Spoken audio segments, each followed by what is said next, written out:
Columbus, Ohio. An Ohio woman pleaded guilty Friday to helping plan the killings of 8 members of a family, becoming the second member of her own family to admit a role in a shocking crime prosecutors say stemmed from a dispute over custody of her granddaughter.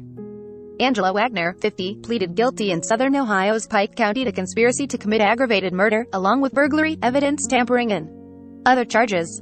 In exchange for the plea, prosecutors dropped aggravated murder charges against her and recommended that she serve a 30-year prison sentence. Her agreement to testify against other remaining defendants was also part of the deal, they said. She didn't make any statements during the hearing. Her husband and their 2 adult sons also were charged in the 2016 slayings of 7 adults and a teenage boy from the Roden family. Wagner's plea comes nearly 5 months after her son Edward Jake Wagner pleaded guilty to aggravated murder and other charges and agreed to testify against the other 3 in a deal that would help all 4 avoid potential death sentences. George Billy Wagner III and George Wagner IV have pleaded not guilty. The fatal shootings at 3 trailers and a camper near Piketon in April 2016 terrified residents in a stretch of rural Ohio and launched one of the state's most extensive criminal investigations, which led to the Wagners' arrest more than 2 years later. The Wagners spent months planning the killings and targeted some of the victims, but some sadly were killed because they happened to be there, said Special Prosecutor Angela Canepa. Most of the victims were repeatedly shot in the head, and some showed signs of bruising. 3 young children at the scenes were unharmed.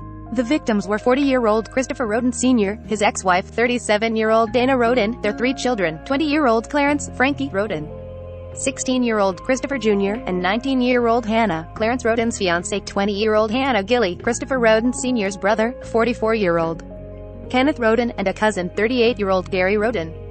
Prosecutors say the Wagner family planned the killings for months, motivated by a dispute over custody of the daughter Jake Wagner had with Hannah Roden.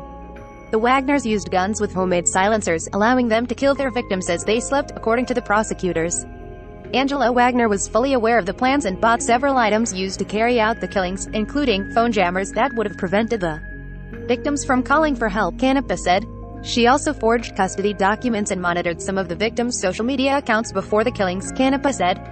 Wagner approached prosecutors about a deal and gave them new information after her son pleaded guilty, Canepa said. Jake Wagner pleaded guilty in April on the 5th anniversary of the slayings and said in court that he was deeply and very sorry. He hasn't been sentenced, but his lawyer said he understood that he would spend his life in prison. Christopher Roden Sr.'s brother, Tony Roden Sr., has said the family was grateful for the first plea as some semblance of justice. He also has sued the Wagners. That case is pending. CWR reported from Toledo.